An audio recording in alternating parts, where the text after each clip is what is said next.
Eu preciso que você abra a sua Bíblia em Gênesis, capítulo de número 16.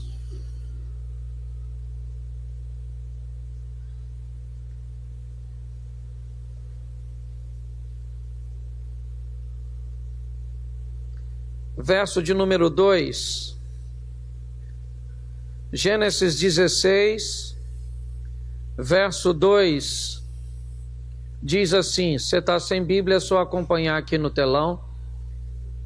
E disse Sarai a Abrão: eis que o Senhor me tem impedido de gerar. Entra, pois, a minha serva, porventura terei filhos dela. E ouviu Abrão a voz de Sarai. Feche os seus olhos. Senhor nosso Deus e Pai, em nome de Jesus, eis aqui a tua palavra. Continua falando conosco, ó Deus, e usa-me como um canal de bênção nessa hora. Em nome de Jesus. Você pode dizer amém? Amém. Nós estamos num culto que é intitulado Culto da Vitória. Um culto que tem por propósito estimular você a conseguir superar os obstáculos, vencer as crises, encontrar uma maneira, em meio às adversidades, de conquistar êxito naquilo que você empreende. Nosso propósito é mostrar a você que há um Deus que é superior a todos os obstáculos, e lembrar a você que ainda corre o risco de que a maioria dos obstáculos que você vai enfrentar no meio do caminho pode ter sido colocado por você mesmo. Nosso propósito é fazer você entender e se municiar disso, de que seja qual for a sua situação, Deus pode entrar com providência a seu respeito. Nós estamos diante de um texto onde um casal tem sobre si uma promessa. No capítulo 12 de Gênesis, Abraão é convocado por Deus a deixar sua terra, a sua parentela, porque Deus deseja fazer de Abraão uma grande nação, um povo. Porém, na caminhada de Abrão, ele descobre que sua esposa, Sarai, ela é estéril, ela não pode ter filhos. O tempo passa e, apesar de toda a promessa, há uma inquietação no coração daquele casal. Eles têm uma promessa vinda de Deus, mas eles têm o tempo e uma sentença sobre eles. Eles sabem que Sarai não pode gerar filhos. Ele sabe que ela está envelhecendo e Abrão também. Então Sarai tem uma ideia. Ela tinha o direito de pegar uma de suas servas e dar por mulher a Abrão. E o filho que essa tivesse seria de Sara ou de Sarai. Ok? Então ela pega uma de suas servas, Agar, a egípcia, e dá por mulher a Abrão. Abrão então agora se relaciona com a escrava egípcia para ter dela um filho. E isso acontece no verso 15. O responsável vai lá e põe aí. Não, verso 15.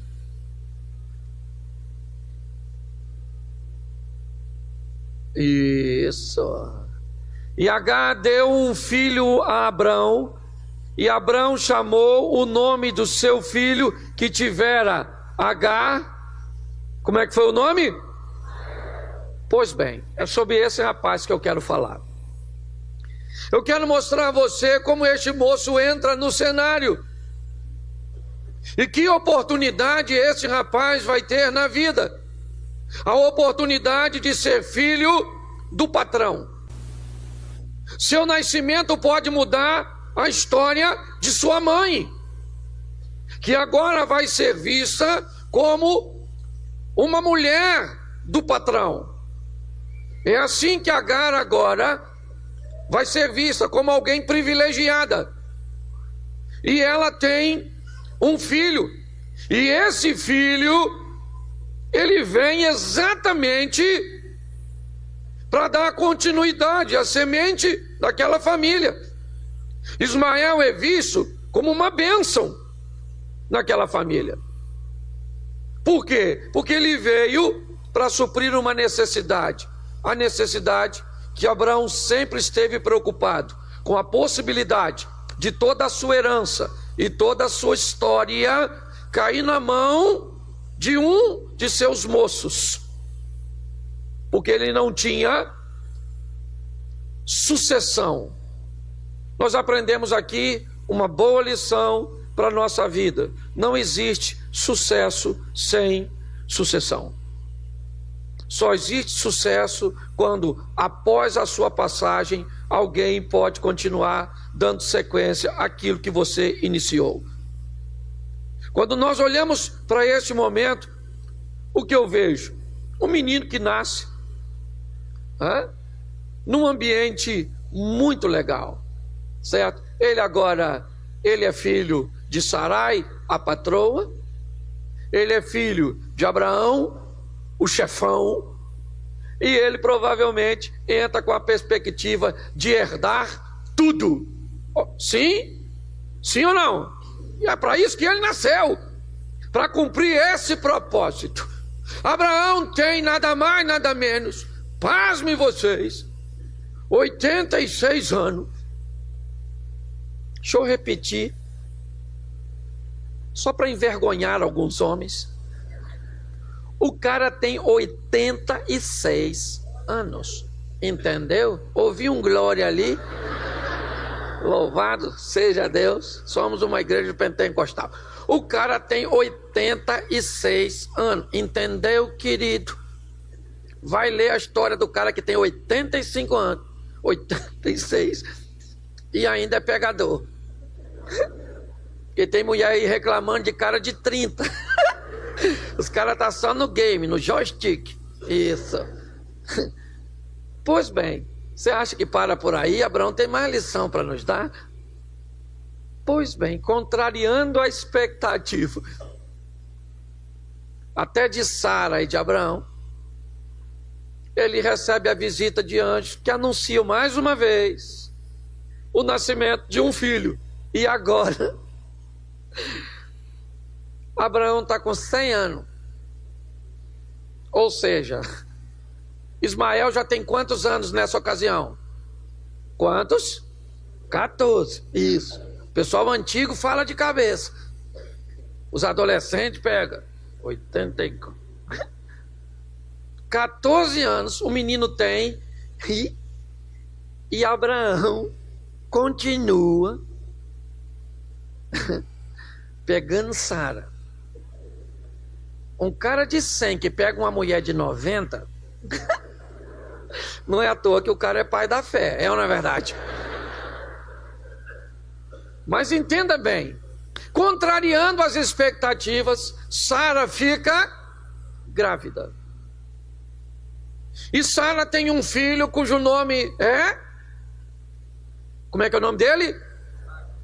E agora? E agora? Isaac nasce e eu pergunto a você, para que serve Ismael? O mundo de Ismael desabou. A herança que era dele não é mais. O propósito pelo qual ele nasceu agora ficou ultrapassado, obsoleto.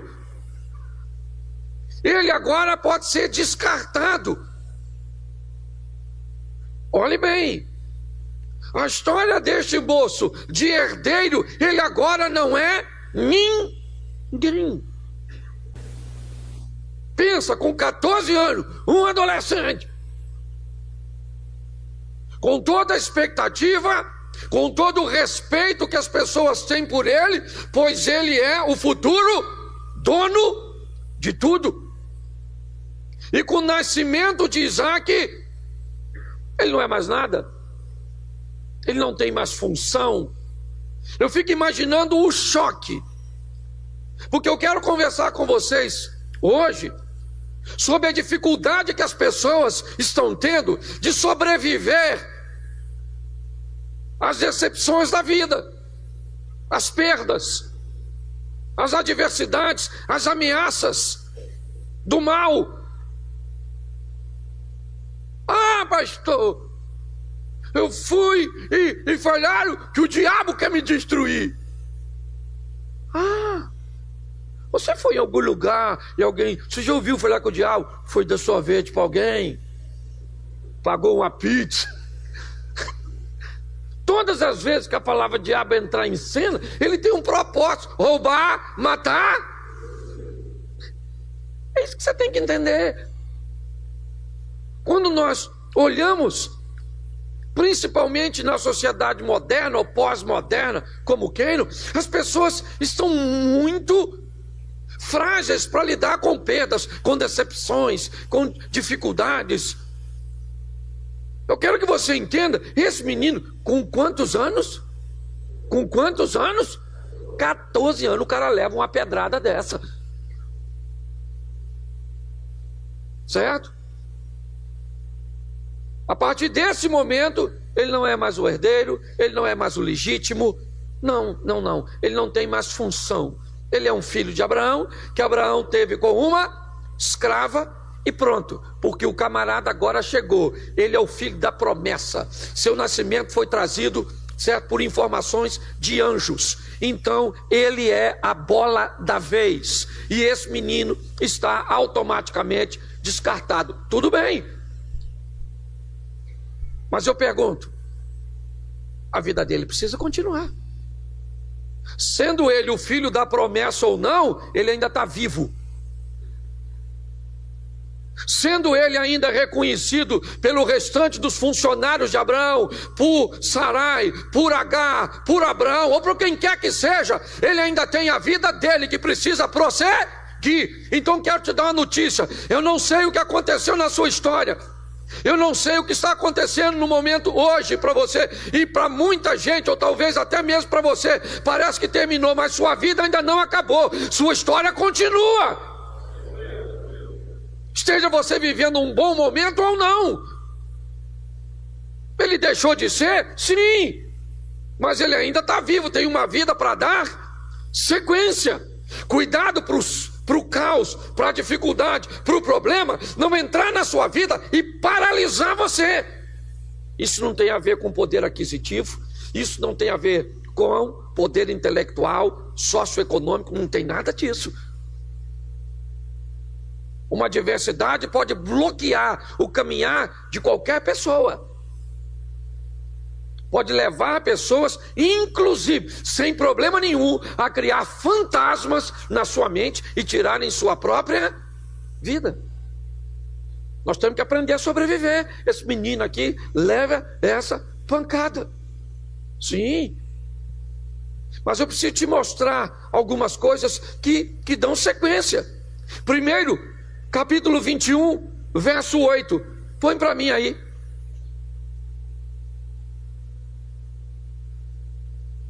Cresceu o menino e foi desmamado. Então Abraão fez um banquete no dia em que Isaac foi desmamado. A primeira coisa que eu quero que você veja: Ismael mamou, sim ou não? Sim ou não? Desmamou, sim ou não? Depois você procura na Bíblia uma festinha para o dia que ele desmamou. Eu estou vendo festa para Isaac, mas eu não vi para Ismael. Se Ismael olhar para a vida dele, no meio da festa, para um irmão que ele não... É boa pergunta, por que ele tem e eu não tenho? Eu também sou filho, ou pelo menos era até o presente momento. Nós precisamos aprender uma coisa: a vida não vai nos dar tudo, nem vai dar tudo para o outro. É assim que funciona. E por favor, não fique traumatizado, porque você não tem as coisas que o seu irmão tem, que você não é magro igual sua cunhada é, porque você, pelo amor de Deus, seja maduro para aprender que cada um tem a sua vida e a sua isso. Se não bastasse, o pai dele fez o quê? Não foi um banquete, foi se ainda fosse assim, um bolinho, uma velhinha, não, foi um grande, e ele teve o quê? Pois é, querido, difícil, não é? Você já está com vontade de chorar. Pois bem, minha esposa fala uma coisa que eu acho muito interessante: o problema de pessoas numa idade avançada ter filho. Porque o texto diz que Ismael faz uma brincadeira com Isaac. Implicou, zombou. Por quê? Porque eles são o quê? E se ela tivesse mais de um filho, sabia que irmão briga para sentar no meio do carro. Briga para entrar primeiro, briga para ir na frente, briga para não ir, briga para chegar, briga para sair, briga pelo pedaço do frango, briga pelo controle da televisão. Irmão faz o quê? Mas a dona tem um filho só, então não está preparada, sabe? O Ismael, ele implica com o Isaac. Não sei o que ele falou, também não sou obrigado a saber tudo. Não é? Sei lá, falou, implicou. E quem é que olhou? A Sara. Sara estava olhando. Ismael implicou. Sara chamou Abraão e falou: Abraão, chega aqui. Não quero essa mulher. E não quero esse menino, esse bastardo, esses mauzinhos aqui. Ele não vai herdar nada que é do meu. Deixa eu fazer uma perguntinha básica para você. A história para Ismael nascer surgiu na cabeça de quem?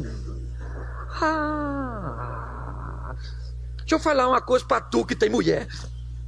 Quem tem, levanta a mão. Isso, glória a Deus. Mas ainda tem muita gente que não tem. Isso, curta esse momento de felicidade. Ou caso se venha sofrer com a gente, não é verdade?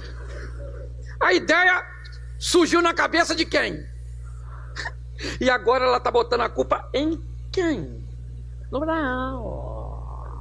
Porque na cabeça de Sara, o que ela deveria pensar? Você deveria ter dito não vou me deitar com essa sirigaita dessa Agar. Porque se você tivesse dito, porque é assim, não é? Você tem que ter habilidade. O marido chega em casa e a mulher fala: o que foi? Ele fala nada. O que ele quis dizer? O que aconteceu? Isso. Nada. Ele falou nada porque não houve. Mas o marido chega em casa e a mulher está de cara feia. Ele pergunta: o que foi? Ela fala nada. Aí normalmente, se ele for sábio, ele sai. E quando ele sai, sabe o que ela fala? Não vai perguntar de novo? Porque você não quer saber, porque você não liga para mim, porque aconteceu tanta coisa aqui. Então para que você falou nada, miserável?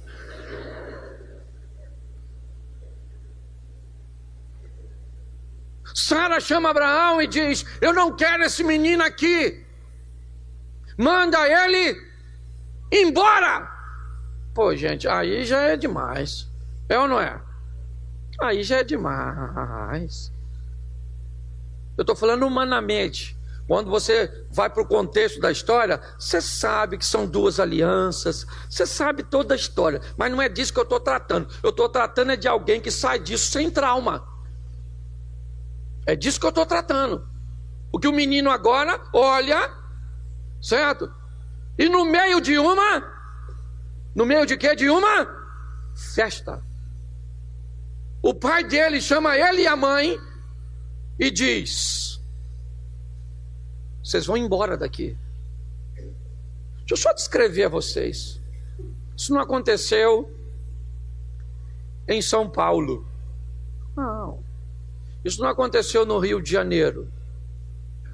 Isso aconteceu no deserto. Só para você entender.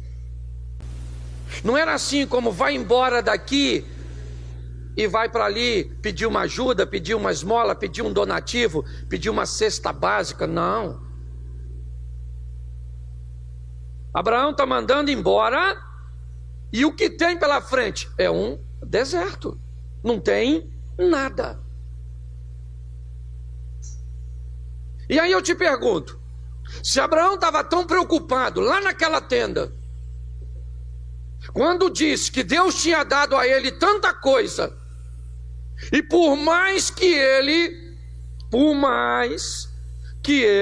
não quisesse deixar herança tão grande assim para Ismael, pense bem, você não acha, no mínimo estranho, um cara com o poder aquisitivo de Abraão, no meio de um deserto, despedir uma mulher e um menino, e não dá para ele nada, a não ser um pouquinho de pão e um odre de água.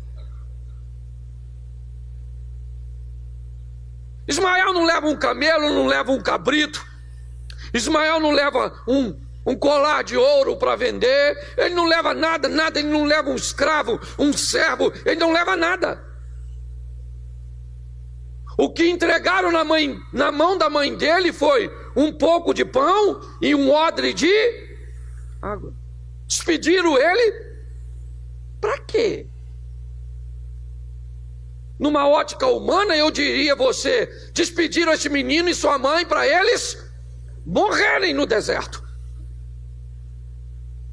É lógico que me parece, o texto diz que Abraão estava tão intrigado, ele não queria fazer, ele só fez porque foi orientado por um anjo que disse a ele: pode liberar o menino. Pode liberar o menino, porque eu vou fazer dele uma grande nação. A promessa está em Isaac, mas esse menino vai ser uma grande nação. Se vai ser uma grande nação, vamos dar condições de o menino começar com alguma coisa. Vamos dar alguma coisinha básica para ele dar início, startar sua vida empreendedora. Não, um pouco de pão e um odre d'água. Sabe o que isso me parece? Que Abraão tem uma intenção: que Ismael não vá muito longe. Assim que a água e o pão acabam, ele volta para pedir mais. Onde? Em Abraão. Mas deixa eu falar uma coisa para você. Aprenda uma coisa nessa vida. Deus e somente Deus é a garantia da nossa vitória. Vai ter gente que não vai querer que você cresça, que vai tentar cercear seus movimentos, tentar reprimir suas decisões, fazer com que você não vá muito longe, para que você sempre fique dependente. Eu acho extremamente beneficente. Eu acho algo benéfico. Perdão. Alguém que vive uma vida de dependência. Depois, ela vive uma vida de independência. É como nós treinamos nossos filhos. Eles nascem e são totalmente dependentes. Crescem e acham que são totalmente independentes.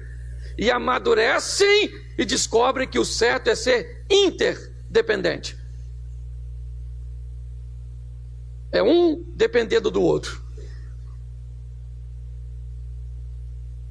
Então, dá uma olhadinha nessa situação. Abraão, me parece, não deseja que seu filho vá muito longe. Volte. Eu quero saber como é que está a sua vida, eu quero saber como é que está a sua história, eu quero saber como é que as coisas estão andando. Ele não foi treinado para isso. Ele foi treinado para ser o herdeiro de uma grande fortuna. É para isso que ele foi treinado. Ele não sabe trabalhar. Não. Seu treinamento foi: eu vou ser o sucessor de Abraão. Mas agora não é mais nada. Ele está indo embora com o quê? Com nada. Então vamos tentar olhar um pouquinho para trás. Por quê? Porque hoje é o que as pessoas mais fazem, é olhar para o ontem. Vamos dar uma olhadinha. Vamos lá. Eu nasci para quê? Para resolver um problema. E quem sou eu? Sou filho do patrão. Todas as fichas estão depositadas em mim. Por quê? Porque a outra mulher não podia ter um filho, mas eu entrei, e mesmo que minha mãe não seja tão útil para eles, eu sou, porque eu sou o herdeiro. Pois bem, não sou mais. Agora o herdeiro é Isaac. Bom, agora eu fiz uma brincadeira com meu irmão e me mandaram embora. Tá tudo jóia. Sou filho do patrão, o cara é muito rico, vai me mandar com muita coisa. Não, você vai com pão e água. E com provisão para pouco tempo. É como se, humanamente falando, venha sempre aqui pedir esmolas. Venha sempre aqui bater continência. Venha sempre aqui, certo? Porque você depende de mim para sobreviver. E ela vai embora com odra de água, um pouco de pão, e só para você não esquecer, no meio de uma festa. A história desse moço paralisaria muitos de nós. Ele de rico ficou pobre no nascimento de um menino, ou na gravidez de um menino. Ele agora não tem mais nada. Esse é Ismael. E o texto diz ainda que a mãe dele vai embora. Talvez para ela não seja nem tão ruim, acaba de receber uma alforria, ela está liberta, está livre. Ainda que provavelmente com Abraão já não tinha mais as mesmas obrigações de outrora como escrava. Mas eles estão no deserto. E em pouco tempo a água acabou. E quando a água acabou, Agar pega o menino, que já não é tão pequeno assim. Se quando Isaac nasce, ele tem 14 anos, para Isaac desmamar mais algum tempinho, ele já não é mais um adolescentezinho. Mas a água mata qualquer um no deserto. Não interessa se ele é um adolescente, se ele é um jovem, se ele já é um homem, se você quer aí precisar a idade dele. Ele vai morrer no deserto. É isso que vai acontecer com ele, pois ele não tem mais suprimento de água. Ele pode até viver sem comida um tempo no deserto, mas sem água, depois de 2 dias, provavelmente ele já vai começar a ter problemas. A mãe dele, quando sente que não tem mais jeito, a água acabou e está chegando o fim, ela pega Ismael e diz: meu filho, fique embaixo dessa árvore, porque eu vou sair daqui de perto de você. Vamos pelo menos morrer separados. Porque observar a morte do outro vai ser algo muito doloroso. Então você fica aqui, que eu vou embora. Põe Salmo 27:10, por favor, na tela. Salmo 27:10. No texto anterior, o pai de Ismael o abandona. O texto agora, a mãe dele o abandona. Salmo 27:10 diz: porque quando o meu pai e a minha mãe me desampararem, o Senhor me recolherá. Eu não sei quem te abandonou, foi seu marido? Vou usar uma frase, uma palavra que eu ando falando por onde passo: dana-se. Dana-se. Ah, o marido abandonou, dana-se. Ah, fala assim, dane-se. Isso, dane-se, dane-se. Dane-se a opinião dos outros, dane-se o Satanás, dane-se. Está na hora de você falhar isso para aquilo que te perdoa. Dane-se. O cara está sem pai e agora ficou sem. E já está sem água. E já vai estar sem vida. O cara perdeu tudo. Sabe o que ele fez? Suicidou. Arrumou uma corda. Nessa árvore que ele estava embaixo, ficou pendurado. Não. O texto diz que ele chorou. Depois você lê, que eu não sou obrigado a ler tudo. Ele chora e clama, e Agar está lá longe. E o menino está chorando e está clamando. Alguns definem apenas com choro, outros com clamor. Eu não estou aqui, eu sei que ele está lá. O que ele estava falando? Eu não sei. Eu só sei se fosse eu, o Ismael. Dá licença, posso encarnar o Ismael agora? Senhor, eu não pedi para vir nesse mundo, nem muito menos para ser filho de uma escrava, mas gostei do meu pai ser o patrão. Mas aquele menino nasceu, acabou com a minha vida. E aquela minha gera também, daquela Sarai. Ô mulher ruim, hein, Senhor? Agora me despediram. Papai tá lá só com aquele camelão 2.0, ar-condicionado. E eu saí a pé. Meu pai tem dinheiro pra caramba e eu tô duro. Agora a água acabou. E eu vou.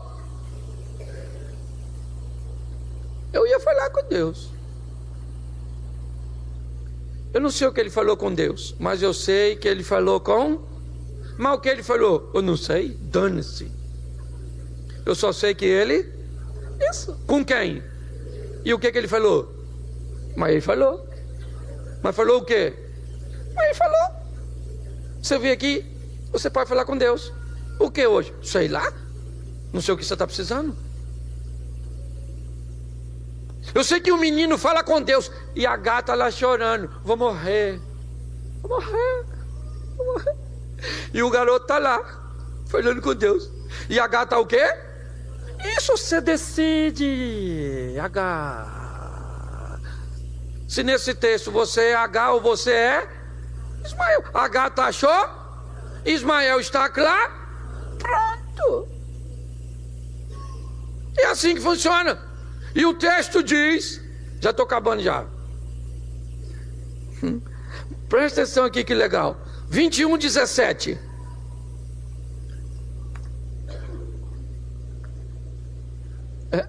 Perdão, né? Não falei o livro. Gênesis 21:17. Ouviu Deus a voz do, e bradou o anjo de Deus desde os céus e disse: que tens, Agar? Não temas, porque Deus ouviu a voz desde o lugar onde ele... Deixa eu falar uma coisa para você. Abraão não deixou dinheiro para esse rapaz, não. Abraão não deixou camelo, não deixou... É ou não é? Mas Abraão deixou uma coisa.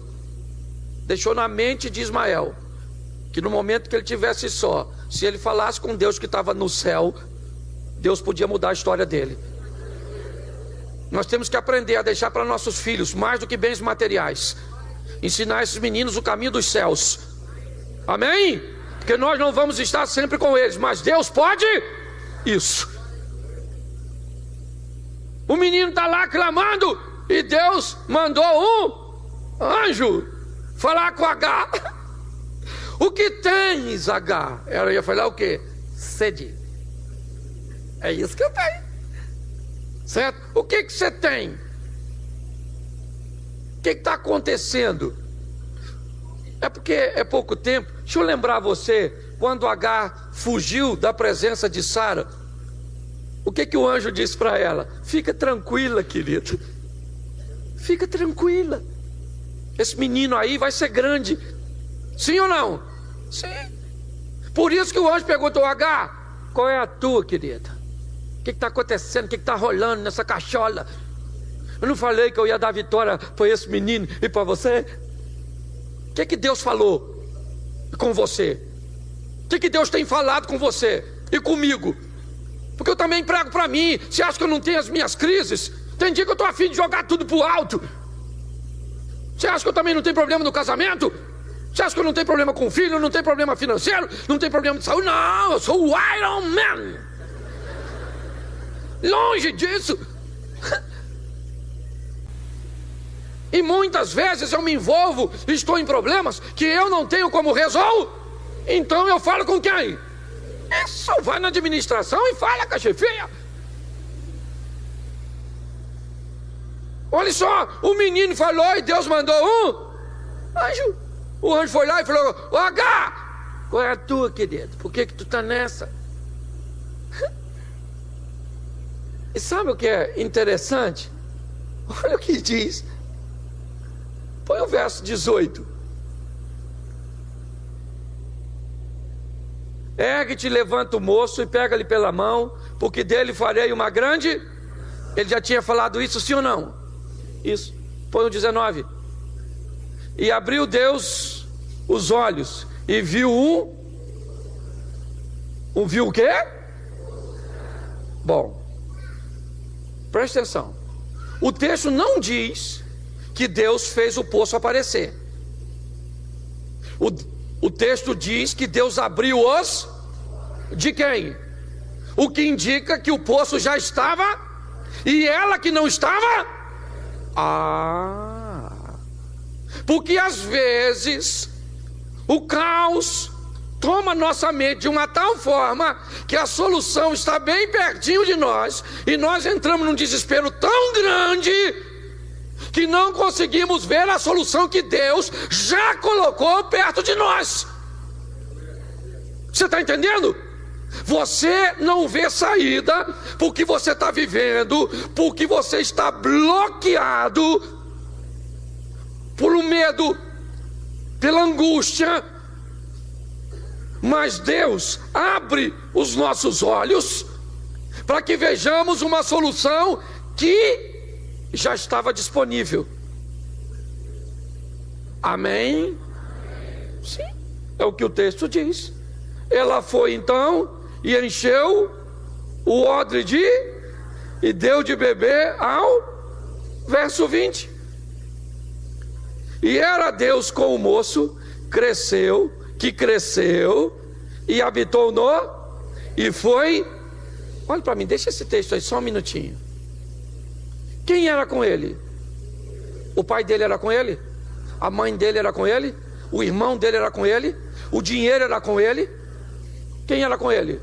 Pois é, querido. Aprenda uma coisa: deixe Deus agir a seu favor. Deixe Deus entrar com providência a seu respeito.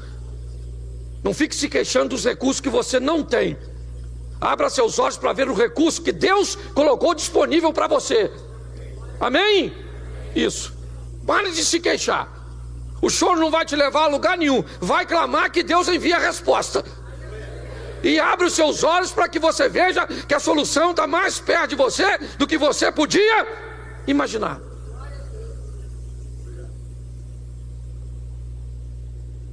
A grande verdade é essa. Quando nós somos procurados para aconselharmos casais,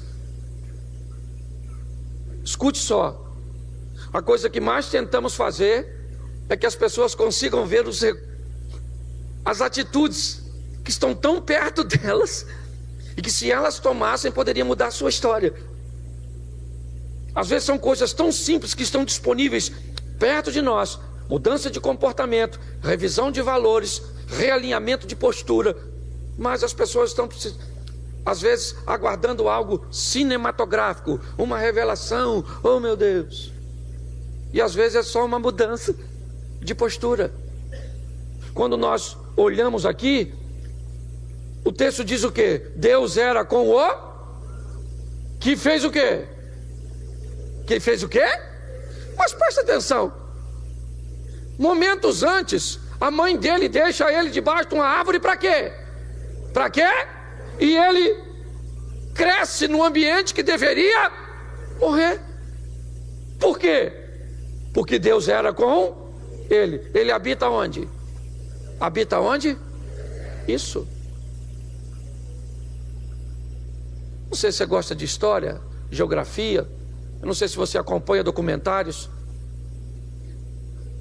mas se você gosta, por exemplo, de programas que envolvem animal ou animais, já viu como é que se adapta a animais que vivem no deserto? De onde eles conseguem tirar recursos? Como é que eles conseguem provisão de alimentos? Como é que eles conseguem abrigos? Como é que eles sobrevivem a climas tão extremos? À noite, frio demais. De dia, quente demais. Pare e pense. Esse menino cresce onde os outros morrem. Ele mora onde ninguém vive. Olhe bem. É um camarada que se adaptou. E não apenas a um deserto físico. Esse moço foi obrigado a aprender a sobreviver os desertos emocionais, as secas, a escassez, o abandono, a solidão.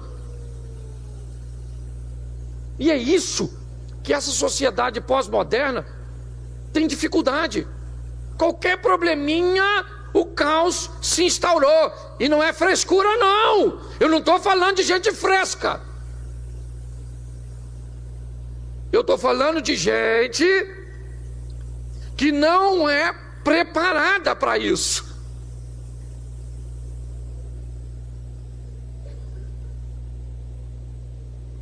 A grande verdade é essa. E para eu te mostrar uma coisa,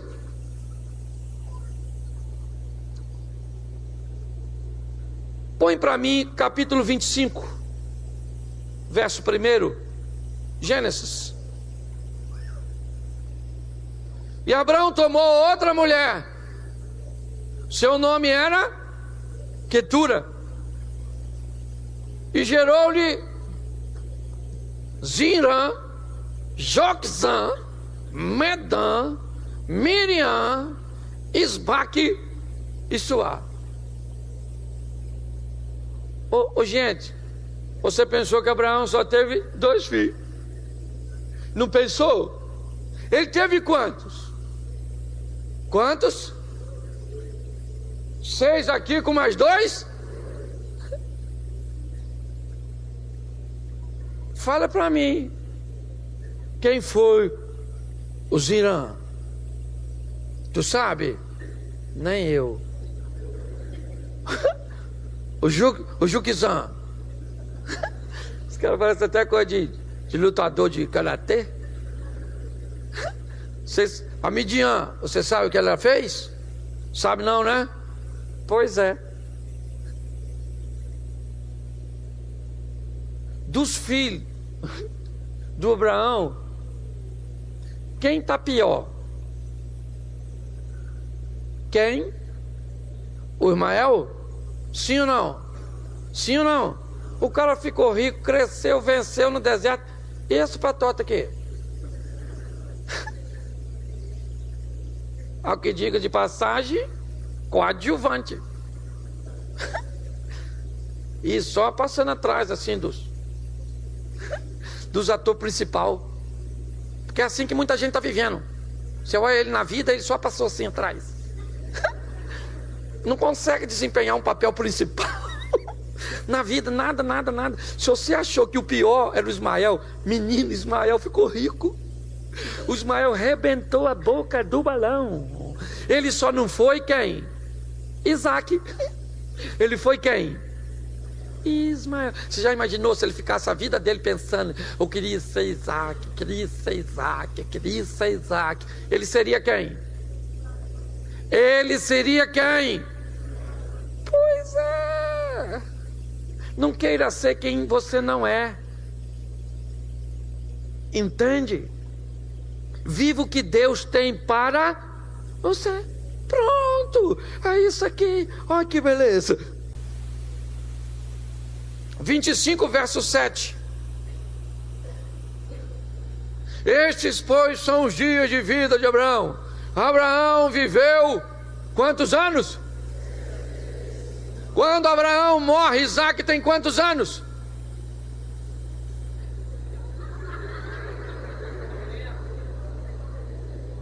quantos anos?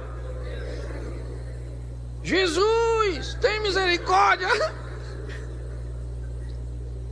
Quando ele nasceu, Abraão tinha quantos anos? E quando ele morreu, ele tinha quanto? Pois é.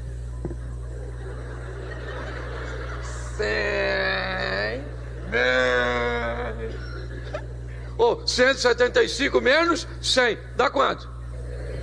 Legal, matemática difícil, eu sei que é difícil. Isso aqui é quase a equação do terceiro grau.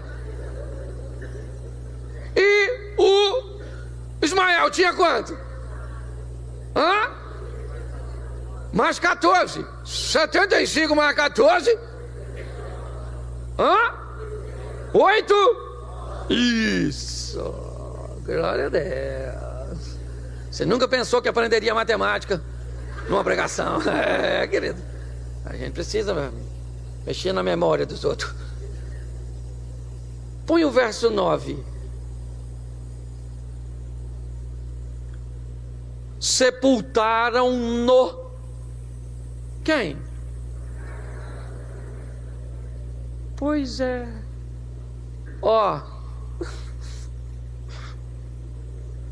Meu pai me expulsou. Não quero mais saber dele. Acabou. Tem gente que fica traumatizado quando uma coisa de ruim acontece com ele. Fica traumatizado. Fica, toma tarja preta. Isso, vê vulto. Fica doida. Fica. Tem remédio aí. Não é? Você usar com força. Não, no sepultamento do Abraão, quem é que estava lá? O Isaac estava. Estava ou não estava? E quem é que estava lá do lado dele? O Ismael. Filhão, e aí, mano, beleza? Papai morreu, hein? Pronto. Acabou. Você quer saber? Dá uma olhadinha depois na história desse moço aí. O que ele deixou de legado. Deixa eu falar uma coisa para você. A vida é dura para quem é mole. Nós vamos viver cá, vamos viver luta no mundo, tereis aflições. Pronto, terei aflição. Pronto. Pastor, por quê? Porque vai ter. Eu não quero, eu quero vida. Você não quer? Aqui, nessa rua aqui, ó. Lá na frente, assim, ó. Tem um morrinho. Não é muito longe daqui, não. Você pode ir até agora. Tem um cemitério aqui, bom. Lá você não tem problema com ninguém. Tô cansado de ver isso. Sabe? Reclama que anda a pé. Eu tava ali na Mantiqueira, tentando vir pra cá de bicicleta. Pensa na quantidade de carro e bicicleta naquele horário de almoço. Isso aqui parece a China. E bicicleta pra lá e pra cá, e eu querendo. Aí eu comecei a conversar com o outro rapaz do outro lado, porque não tinha como passar de tanto carro e bicicleta. Aí o cara falou: isso aqui tá o caos. Eu falei: nada, meu xerém cresceu, dá licença. Isso virou uma grande metrópole. O cara estava chateado com o crescimento. Então, pelo amor de Deus, eu sei que a vida não está fácil. E se você pensa que é só para tu, sabe de nada. Tem gente passando dificuldade aí, terrível. Então vai viver sua vida. Pode querer ser quem você não é. Ande com Deus, deixa Deus agir na sua vida. Pastor, estou no deserto. Dane-se o deserto. Vai prosperar no deserto, vai crescer no deserto. Pastor, uma crise, o dólar está 4 e pouco, meu filho. Que você mora na América? Pastor, casamento é difícil. É casamento que é difícil? Então criar filho é fácil. Viver com sogra é fácil. Ter cunhado é fácil. Por que bota toda a culpa no casamento? Viver é difícil. Entendeu? É assim que funciona. E nós vamos vivendo de fé em fé, de glória em glória. Vamos deixando que a graça do Senhor nos alcance. Então fala para quem está do seu lado assim: dana-se você também. Olha como é que você ficou feliz, seu problema nem resolveu.